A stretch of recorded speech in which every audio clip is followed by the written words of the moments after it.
Hi everybody, my name is Jonathan Lopez and I am a Queen Elizabeth Scholar. And this is my story. In 2012 I permanently moved from Colombia to Canada, and starting a new life from scratch wasn't easy. I didn't know the languages very well, the culture was really different, I didn't know anybody. If I have any questions I didn't know where to go or who to ask, and it was the middle of the winter, which means it's freezing cold. In 2014 I got accepted at McGill University to pursue my joint honors in international development and political science, along with a minor in social entrepreneurship.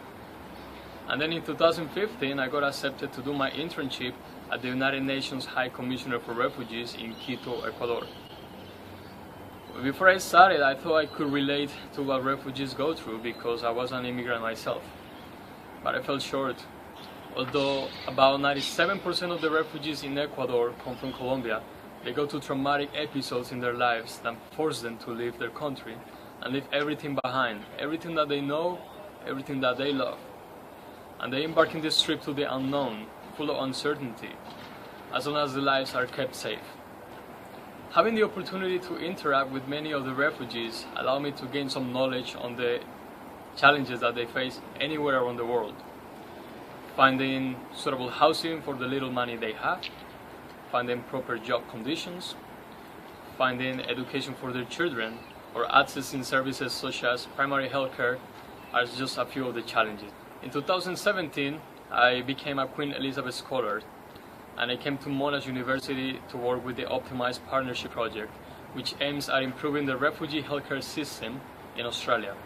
During my internship, I had the opportunity to contribute to the creation of the website for OPTIMISE, the writing of the report of the services available for refugees and asylum seekers in Southeast Melbourne, the writing of a paper that assessed the tools used to evaluate how effective the services for refugees and asylum seekers are, the recruitment of GPs or general practices in order to implement our training and evaluation, and interviews to the Afghan and Tamil community volunteers in order to know their perspectives in the training and support they received for one of our partners. From these interviews, I remember an Afghan woman who told me that she felt isolated for nearly 3 years when she first arrived in Australia. She went to the doctor, and because she was not able to communicate, she didn't have the language skills, she couldn't actually express what she felt. But she was crying.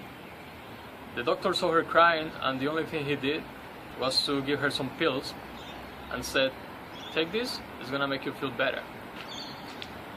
For nearly 5 years she took the pills until she went to see another doctor, and then she realized that she was taking depression pills, and that's why she was sleepy all the time. When I heard this story, I understood how important it is to improve the primary healthcare system for refugees and asylum seekers in Australia and throughout the world.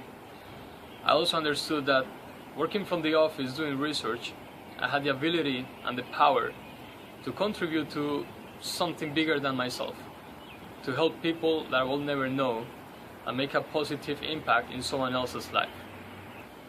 I also understood that more than helping refugees, we should be empowering them, supporting them, giving them the confidence, and most of all believing in them so they can believe in themselves and they can excel at anything they do.